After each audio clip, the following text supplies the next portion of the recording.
Good morning, good afternoon for everyone that's joining me right now. It's Amy Greenhouse, Texas Paralegal. Got to get back into the mode of making videos again, so make sure y'all stick around for this one. This is just a quick video. I just want to make sure remind y'all. Some people gonna say you're back. No, I never went anywhere. I just got all my information together, got more information as the laws change and as the laws progress to be something other than what common law is, and I need to learn all that and put it together. So that's what we're doing right now. I'm going to talk about sanctions, but I see that I only have 78 subscribers. I thought I had 79, so I guess I must have lost one.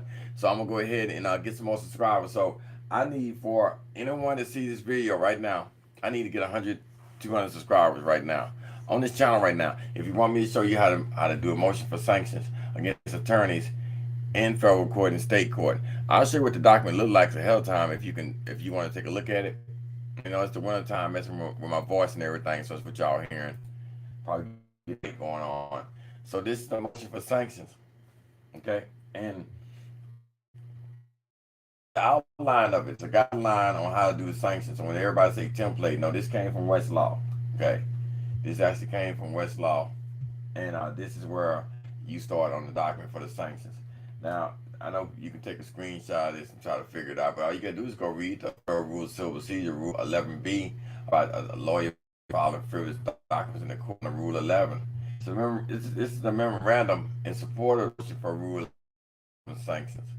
Attorney that files a frivolous document in the courtroom can be sanctioned for that.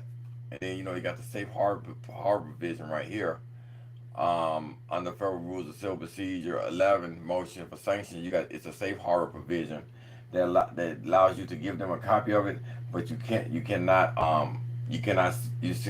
file it until 21 days. You get an attorney or whoever the official is, the public servant, whoever they are, you got to give them enough time to respond to it. So you got to give them 21 days to respond, which is 3 weeks. So that's 21 days, 21 calendar days to respond to it. Okay, and if they don't respond to it, then that's when you file the motion for sanctions in federal court. Now, in state court, file a motion for sanctions. You can just file it directly in the state court, not this document, because this is under Federal Rules of Civil Procedure, as you can see in here. You can't file federal documents in state court. You got to file the state court sanctions, and I'm gathering all those documents together. So if you want to file something against a attorney, or disqualified judge, or um, disqualified attorney for misrepresentation or whatever. But Rule 11 sanctions is good. It's also great for um, to prove that number one, that the attorney knew that the documents and everything that they filed was frivolous, and had it, and at the end result of it, even if when a jury decided to hear the case, they would not rule in their favor. It's not strong enough evidence. So Rule 11 sanctions is even for increasing litigation. Like for instance, if they're going, when I say increasing litigation, meaning they're going and they're filing a second amendment motion for this, third amendment motion for this, first amendment motion for this. So all that kind of stuff, that's increased litigation. You also can file a lawsuit against them under section 1927. So let me show you that right quick. Let me show you what document under 1927 looks like, so you can have an idea. Okay, let's open my other window right here, and I'm gonna bring this window over here. Okay. So under the Rule 11 sanctions right here, as you can see right here, this is motion for sanction on the other grounds, the sanction order, the Rule 11 sign up petition, and order other pages, representation and court sanctions. And the caption has to go at the top of the document, because you got to remember the document is just like this here. That's what we're looking at. You're just looking at the document. That's it. You have to put the caption on top, which is Form 1B, which looks like this here. So when you say, oh, you really want to do paralegal work, let me see if you really want to do paralegal work for Google. Really, to see if you really want to do this, because a lot of people saying, I want to learn, I want to know what you learn. Okay, let's see if you're ready for this.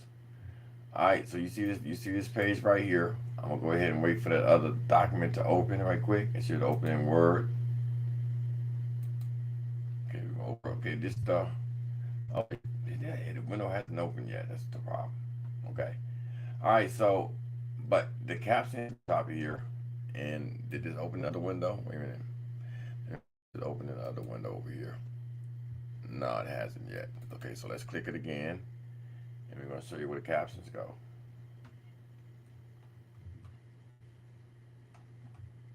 All right.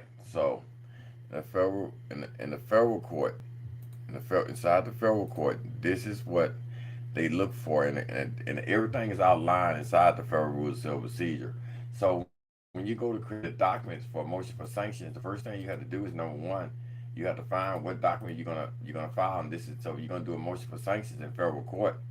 Remember, this is not legal advice; it's just showing you procedures on how to create documents and where to file them in and how to file them in. That's what it is. Okay. All right. So again, over here with let's take a look at this over here. All right, so over here, what we're looking at now is the actual document. Now you see at the top where it says something about the caption, the 1B1 form. You have to go find out what the caption is for that form right there. You have to do it. You know what I'm saying? So that's the main reason why it's so important for you to get this done. You have to do it. Okay? You do all this work yourself. Now, so when you get the document back when you get the document back from myself with everything on there, it'll have everything already highlighted for you. The only thing you have to do is fill in your information, which is how which is where paralegals start from. So the caption form right here, as you see the caption go to the top, this is the caption they're talking about has to go to the top of the form. Now notice right here in federal court it claims that this is you're not a petitioner and the person is not a respondent. Look at your paperwork that you're going to file and see this person not a petitioner and this person is a counter defendant or a counter plaintiff. Make sure this person is a petitioner, this person not a affiant, and this person is not a respondent co-offender. I mean, I'm sorry, plaintiff or something.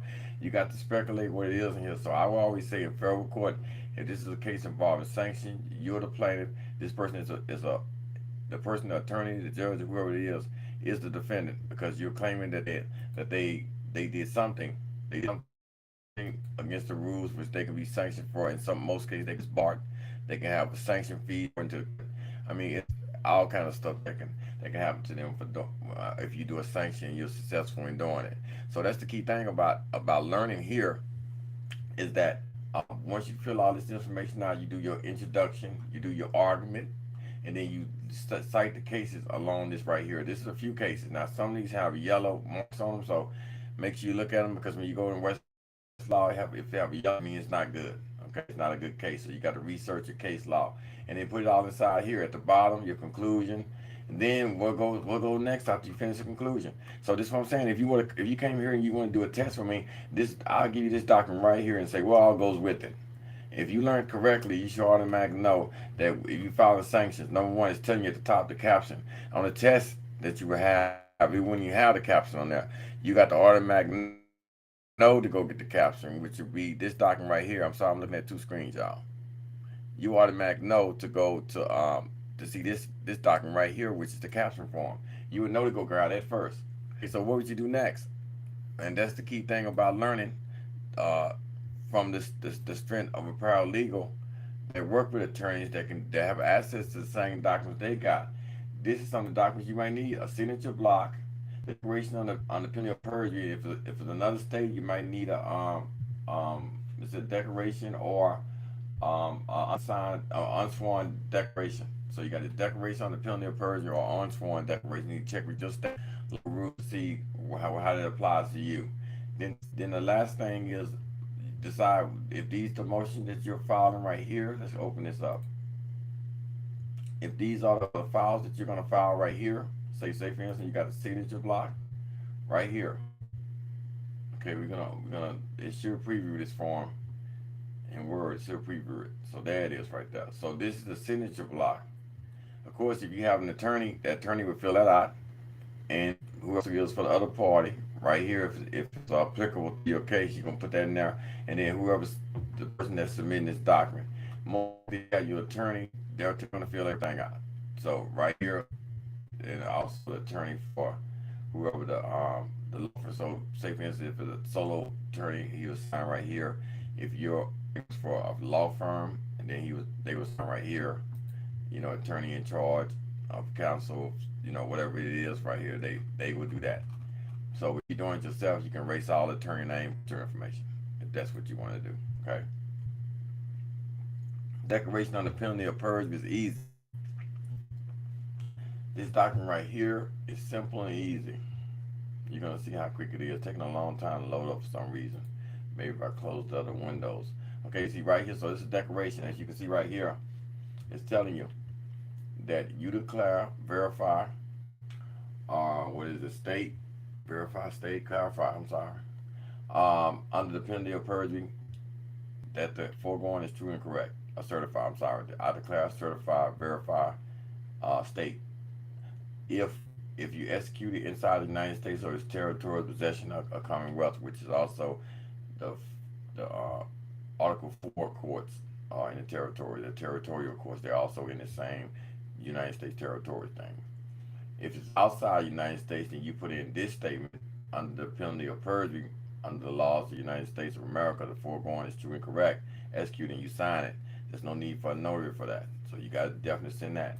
That's just the actual motion itself. This is like the guidelines to the motion. It's up to you to decide what you want to put in the Rule 11 sanction motion. But most of this stuff is in here from the Federal Rules of Civil Procedure, so it's a good starting point. I'm also going to make a download. I'm actually going to make a page for federal sanctions.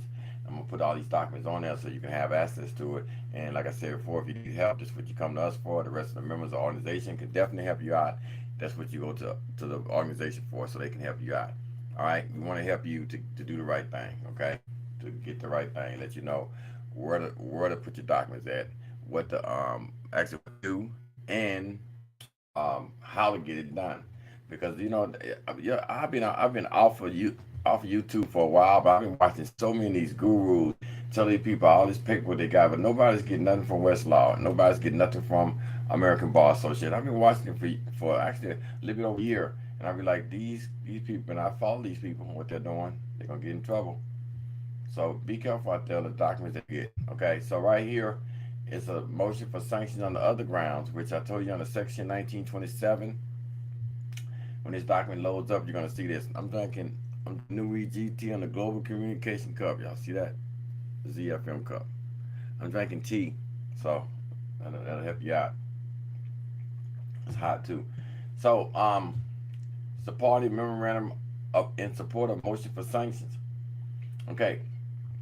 Notice on this right here, it's sanction on the other grounds. So the court may impose sanction on the party or the party's attorney who does not appear at a scheduling or other pretrial conference. So that's what some attorneys are trying to do. Like they try to sanction another party, you know, with offense that they can be sanctioned for. So this is on the other rules. And then mostly I use this one for if I file under 1927, okay, 1927, I'm sorry.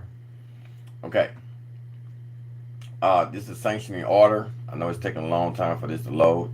That's the order. If the judge sanctioned the attorney, that's what they would sign and hand back to everybody, and it'd be a court order. Remember, the court is jurisdiction only. Talking about court, they're talking about they have jurisdiction over you. And if you're under parents portrait, then yeah, they do have jurisdiction over you if you're under parents portrait. So you need to get yourself up on that. I can show you how to do that. Also, get yourself on the parents portrait, okay? Thanks, bro, for everything. PMF. Huh? That's right. It was okay. Thank you, Mr. Evans. Appreciate you. No problem. I told you I'm gonna get back into doing this, man. I'm gonna get back into making these videos again because it's very important for people to know. You know what I'm saying?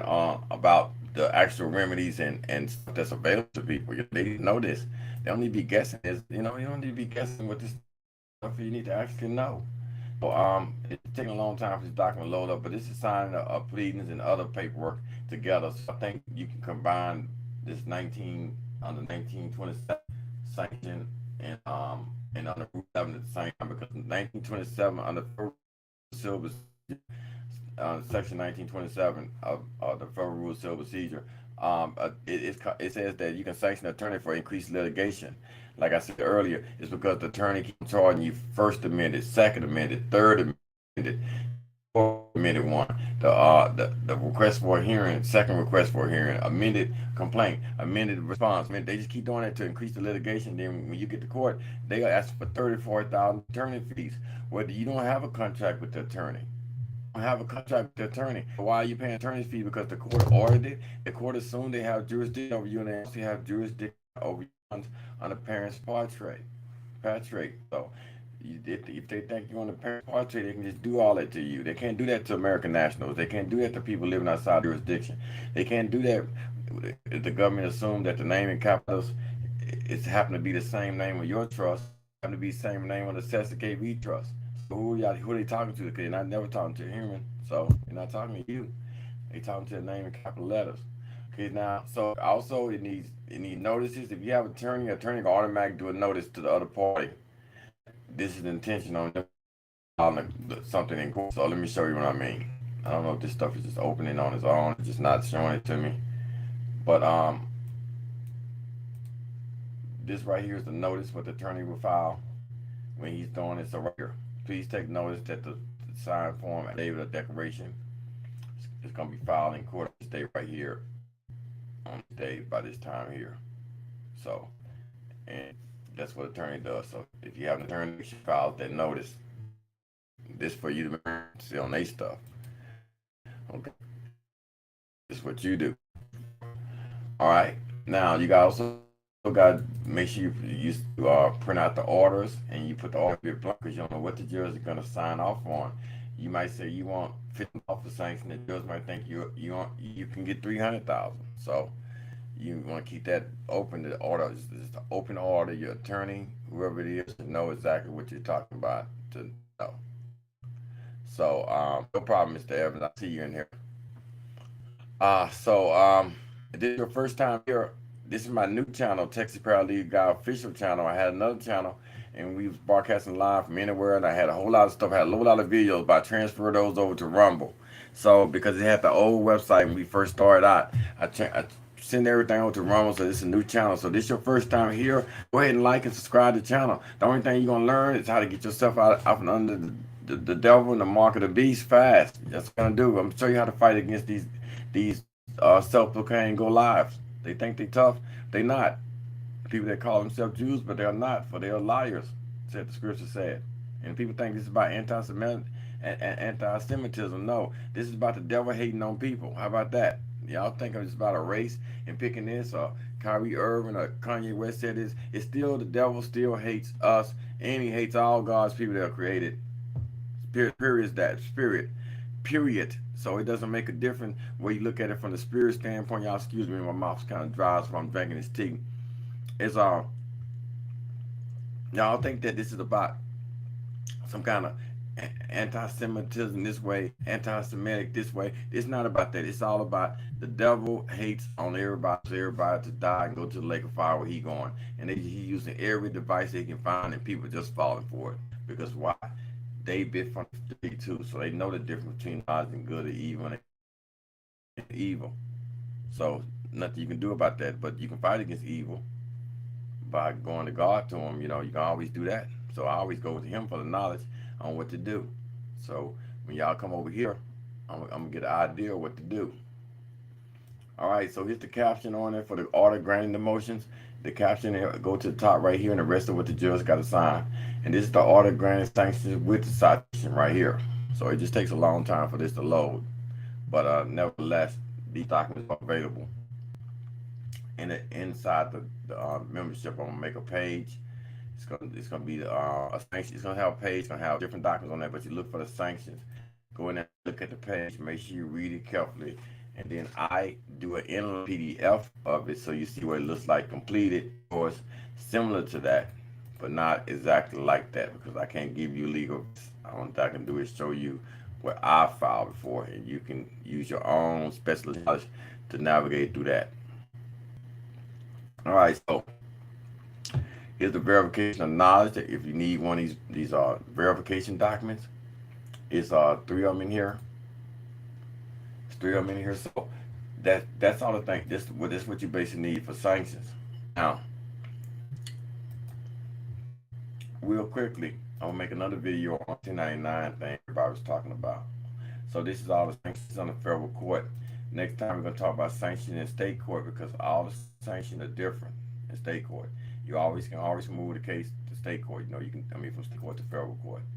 And I think we just copied everything. So there's like a motion and a notice.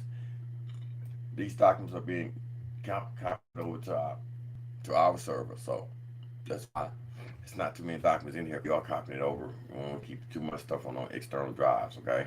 All right. All right. So this is a motion notice form.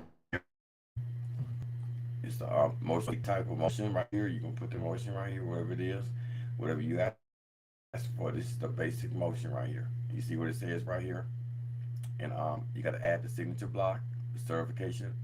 I'm sorry, the certificate of conference, if necessary, and the certificate of service. I'm sorry, and then you can attach the verification or the affidavit, depends on your state, if it's necessary.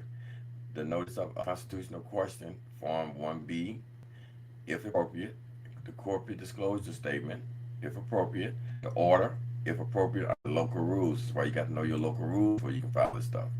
Order, if appropriate, on your local rules. So like I just said before, the order, I just read the same thing. But the order is necessary because some courts will let you file everything, but say don't file the order yet until the judge is ready to make a decision, or they ask you to submit the order, close order. So request for a hearing, if that's appropriate under local rules, you can request for a hearing too. So these things right here are alternative, but the verification affidavit, if necessary, is more than likely every state is require you to do that. And then a no, request for a hearing, and I know in the state of Texas you got to submit the order. So then you got the memorandum in support of the motions and all your necessary exhibits if you're gonna file something based off this heading right here. And these are notes that you got from Westlaw. As you can see, it came from Westlaw 2021.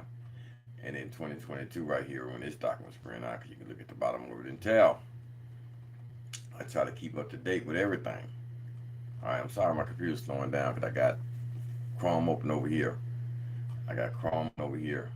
And then your certificate of service is going to look like this. See, the documents are already together for you, what you're going to need for the case. They're already in the download section for your download. You just look for what you're looking for and then look on the page what it is.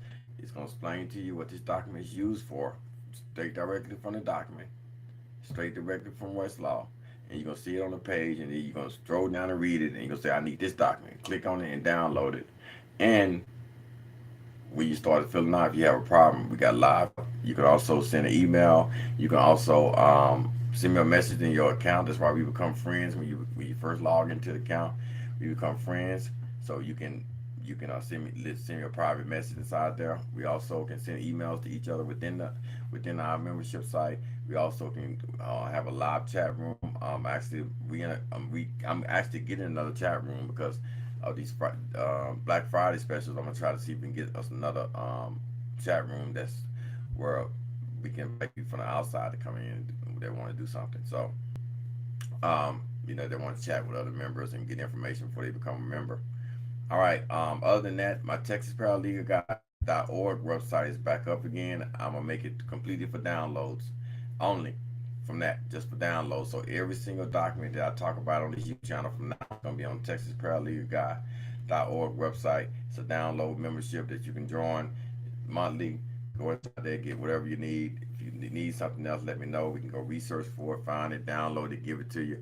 Your main thing is to document the case law. You need to document in the case law to support your position inside federal court. Okay, so that's what you're gonna need. Always need the documents and the case law to support your position. All right, so on the 1099s and stuff like that, we'll be talking about all this stuff right here: breach of contracts, commercial paper complaints. We'll be talking about sanctions, and again on the state court, also RICO, racketeering, influence a criminal organization, remove from state court, and basically everything in this photo we'll be talking about next time. But right now I want to talk about the 1099s. And I know people was talking about that, and they kept saying, hey, Millhouse here made 99s, huh? Because I want to see how far the guy's going to go, before they realize that it's just not right. It's just not right. Give me a second, y'all. Hold on a second. I had this pulled up for a second, but Must have been another one that when I went live, that was it. Conditional acceptance right now for 1099 IRS documents. See, we got to go through all that. Prepare you for season 2. Okay. All right. Let's what I do with the documents? I think I might transfer those over. Somebody spoke too quick about it. Let me see if it's under here. All right. So um, let's go back to. I hope you can see my screen. If you can't, I think you see it right. Yeah, you can see my screen. Okay, great. All right. So and I everybody asked me what's the difference between that. Okay, so let's go here for a second. All right. I'm going to show you what I mean when I say you can trick some of the people some of the time, but you can't trick me none of the time. Okay.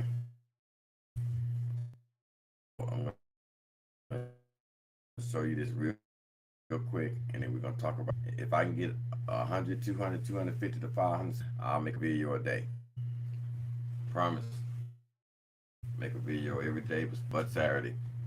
I make one on Sunday mornings. I make one on Monday, Tuesday, whatever. I make a video a day. If I can start getting 500 to 1,000 subscribers, live stream from anywhere.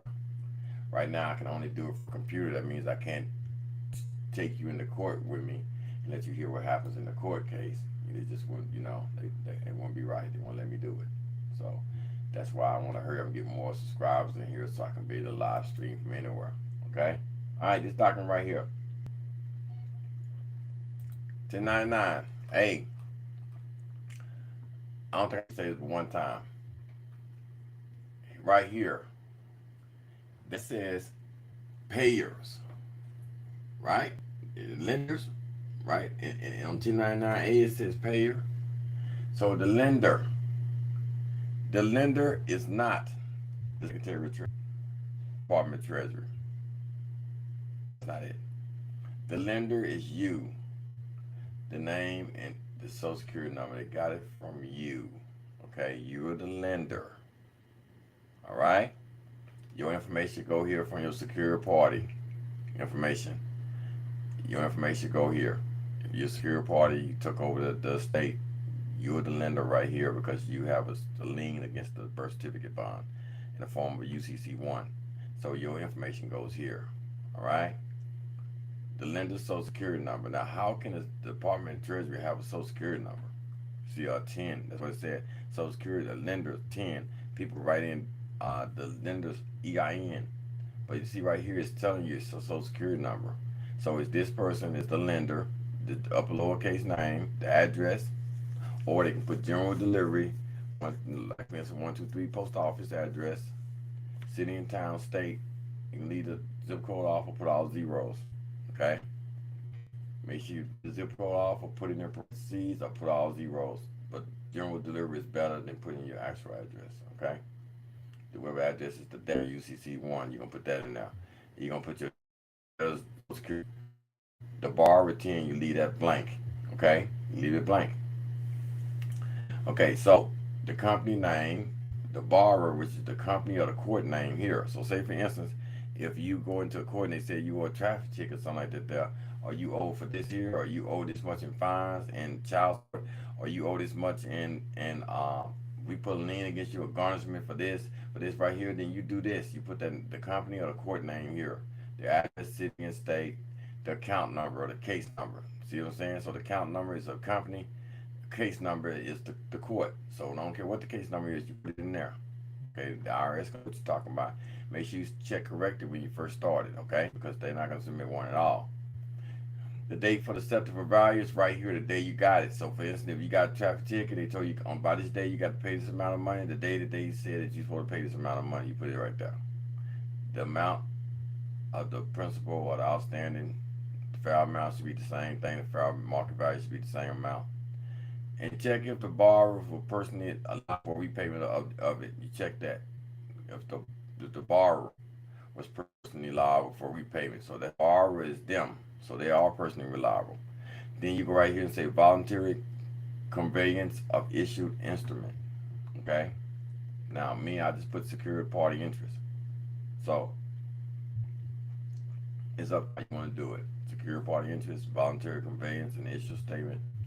The borrower's TIN number can be found on the records request by using the form 4506A form, or you can leave it blank. Now, I got a whole list of all the EIN numbers for all the companies, all the major companies. I'm starting to gather the ones for the courts now. So if you need that EIN list, you make sure you hit me back. I make sure you got the EIN list for you. Okay. Also, um, on here, the amount should be the total amount to be paid to the company with your instrument, either certified promissory note or bill of exchange. No, just use the certified value. Simple as that. Okay. If you know other methods of doing, then take advantage of it. All right, must be filed on card mark order from the IRS, free to order, printer. I know I got a whole bunch of them. So, all right, that's the copy B. Copy B that's gonna go in there. Make sure you check corrected up here. The same information, okay, on the copy B, and then you'll get the information on where to send the copies to from your membership on the download section. So make sure that you go into your membership and check. I'm working on it now, so you can get a copy of this, the correct way to do your 1099A. Okay, that's it. Here's the 1099C right here. Now we're gonna take a look at this. Oh boy. All right, let's say give it a chance to come up right now. I just do it this way, this preview way, because it takes a long time to load up a PDF when you got so many windows open, and that's what usually happens. All right, come on. 1099C. Why open up the A again? All right, thank you. Come on, let's get it together. Yeah, it's freezing on me, so gotta shake the devil off. He's a hater, professional hater. This 1099C cancellation of debt, okay? You're gonna do a corrected version right here. The creditor is your first name, the secure party name, okay? You are the creditor because you just went and did 1099A saying that you are the lender. So you are the creditor, okay? In this instance, anybody know what I'm saying? I mean, you are the creditor this time, right? Okay. So now, by you being the creditor, I'm gonna put in the credit social security number right here. You're gonna put that in there, the credit social security number, okay? And I hope y'all can hear me good. Y'all can hear me good. Okay. Thank y'all for the thank you for that delay. So you're the creditor. So you're gonna put the social security number, you're gonna leave the debtor's TIN blank, you're gonna put in the company or the court right here, the case number, the account number. I tell you before, I know everybody think about it and they say discharging debts. No, you better start putting that court stuff inside here and putting that case number in here and discharging these debts. What you think the court is the court is set up like a regular store. You come in, you purchase something, they charge you. If you get a penalty or something like that, you come to court, they charge you for them catching you doing some breaking some statutory code ordinance, something that's not actual law. It's not even part of the law. It's just man's idea of how things should go. So that's the main reason why you need to do these 1099C and get rid of these debts. Do that 1099A and that 1099C and put that case number on there. Write that mess off. Okay, the day was due. So whatever day the court said it was due, you got 7 days to pay this. That's the day it was due. The amount, leave this blank, and then for the debt description, court action or debt collection or utility service, right there. It's telling you right there, utility service. Click here if the debtor was personally liable. You X right there. The identifier code is a B. I put H or G sometimes. Depends on what it is. Fair market value is right here. If you want to read on how to do a 1099C and what the specifications are for the identifiable event code, make sure you look at the document. And that's of course the copy B, and you make sure everything is signed out in red. So that's on the 1099A and 1099B. The next video, I'm going to show you how to know what to do once you do your 1099A and 1099C, how to file it in your estate taxes. Okay, I'm going to show you how to do that, how to take your 1099As, 1099Cs and file it with your estate taxes during the 1041. Okay, you also can do it with your 1040, but you want to do it with your estate planning taxes. Okay, you want to do that with your trust. You want to file it with your trust. All right. So with that being said, again, we talked about sanctions. We talked about the that make up the sanctions and why you should sanction an attorney. Next time I'm dig a little bit deeper into why you should file sanctions. I think that's going to help you out a whole lot once you start realizing what you can do to somebody who won't violate your rights. You can do something to them now. They won't violate your rights. You file something in court on them. Okay, that's what you do. You file sanctions.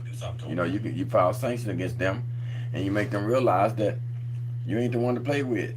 And like my saying say, I ain't playing with your bitch ass. Y'all know what it is. All right. Give God the most glory and the praise. I'm just here to entertain you. This is for entertainment purposes only, not for legal advice. But if you need legal advice, I suggest you consult. Matter of fact, I recommend you consult a licensed attorney. If you don't find a licensed attorney, come back here. We'll help you out. All right. Until then, I want to thank you all for joining me. And of course, if you want to email me, you can email me at info@globalcommunicationsent.org. info@globalcommunicationsent.org. You can email me there if you got any kind of questions or whatever. If you need some help on anything, make sure you know that you become a member first. That's why we got that right up on the screen right there. If you look up on the screen right there, I think our producers is drop the screen. They need to see right quick for put that screen on how to join. So right there, as you can see right there, that's the screen you need to join. That's the information you need to join to become a member there. Of course, you know who I am. That's me right there. Say McMillan House trustee, paralegal member of the American Bar Association. So if you need some help, we will help you out. Okay, it's not a big deal. We're here to help you. We're here to make sure that you guide your way through life and out of the matrix and away from the mark of the beast. Okay, if you come here to fail, it's not going to happen. You know why? It's just not going to happen. You're not coming here to fail. So make sure you get it together. Get your affairs together. Let's get started. And let's get you out of the matrix, get you out of the market beast system. Xavier Millhouse, I'm not back. I ain't never went nowhere. I'm still here. Let's get busy, people. All right? Love, peace, and blessings. Remember, there's only one God. And one God created everything, including us. All races and everything. So still one God. Regardless of how many nationalities, how many different religions there are, how many different races of people. All one God created everything. All right? God bless you all. I'll see you next time. And come on, let's get these subscribers up. If we get these subscribers up to over 100, 200, 250 over the weekends, whatever, I'll start making videos on the regular, and I'll give you the documents too. Y'all know how I do. Everybody's been here with me since 2017 know how I do. Tell you about the document, then give it to you. Okay? Let's get some more subscribers on. Let's build this station back up like we had the last one. The old videos are on Rumble. Go to rumble.com, type in Texas Paralegal Guy, search for it on the Global Communication ENT. Look for it. Email me again at info@globalcommunicationsent.org. And you can visit our website. The information to join right there is inside the little scrolling bar right there. Shows you the website to go to join. And also, you can reach me on TexasParalegalGuy.org. Bring that website back up for downloads only. Okay, all downloads from Westlaw. All right. Until then, I'm gonna see you all next time. I hope that you learned something. Right? I learned something. Well, I'll see you next time. Let me go get shaved up, take me a quick bath right quick, and get ready to make the next video. I'll see you all then. God bless you. Bye bye. Peace.